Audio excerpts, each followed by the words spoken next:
चिड़िया और किसान। एक गांव में एक किसान रहता था। उसका गांव के बाहर एक छोटा सा खेत था।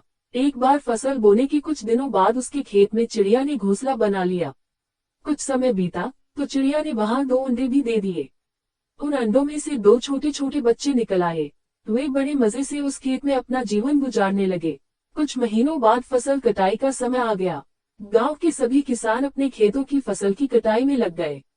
अब चिड़िया और उसके बच्चों का वह खेत छोड़कर नए स्थान पर जाने का समय आ गया था। एक दिन खेत में चिड़िया के बच्चों ने किसान को ये कहते सुना कि कल मैं फसल कटाई के लिए अपने पड़ोसी से पूछूंगा और उसे खेत में भेजूंगा। ये सुनकर चिड़िया के बच्चे परेशान हो गए। उस समय चिड़िया कहीं गई हुई थी। जब वह वापस लौटी तो बच्चों ने उसे किसान की बात बताते हुए कहा, माँ, आज हमारा यहाँ अंतिम दिन है। रात में हमें दूसरे स्थान के लिए यहाँ से निकला होगा। चिड़िया ने उत्तर दिया, इतनी जल्दी नहीं बच्चों, मुझे नहीं लगता कि कल खेत में फसल की कटाई होगी। चिड़िया की कही बात सही साबित हुई। दूसरे दिन किसान का पड़ोसी खेत में नहीं आया और फसल की कटाई न हो सकी। शाम को किसान खेत में आया और खेत को जैसे का तैसा देख बुदबुदाने लगा कि ये पड़ोसी तो नहीं आया। ऐसा करता हूँ, कल अपने किसी रिश्तेदार को भेज देता हूँ। चिड़िया के बच्चों ने फिर से किसान की बात सुन ली और परेशान हो गए। जब चिड़िया को उन्होंने ये बात बताई तो वह बोली, तुम लोग चिंता मत करो, आज रात हमें जाने की जरूरत नहीं है। मुझे नहीं लगता कि किसान का रिश्तेदार आएगा। ठीक ऐसा ही हुआ और किसान का रिश्तेदार अगले दिन खेत नहीं पहुंचा। चिड़िया के बच्चे हैरान थे कि उनकी माँ की हर बात सही हो रही है।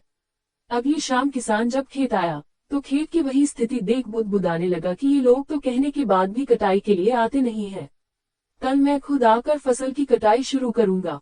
चिड़िया के बच्चों ने किसान की ये बात भी सुन ली। अपनी माँ को जब उन्होंने ये बताया तो वह बोली, बच्चों, अब समय आ गया है ये खेत छोड़ने का। हम आज रात ही ये खेत छोड़कर दूसरी जगह चले जाएंगे। दोनों बच्चे हैरान थे कि इस बार ऐसा क्या है जो माँ खेत छोड़ने को तैयार है। उन्होंने पूछा तो चिड़िया बोली, बच्चों, पिछली 2 बार किसान कटाई के लिए दूसरों पर निर्भर था। दूसरों को कहकर उसने अपने काम से पल्ला झाड़ लिया था, लेकिन इस बार ऐसा नहीं है।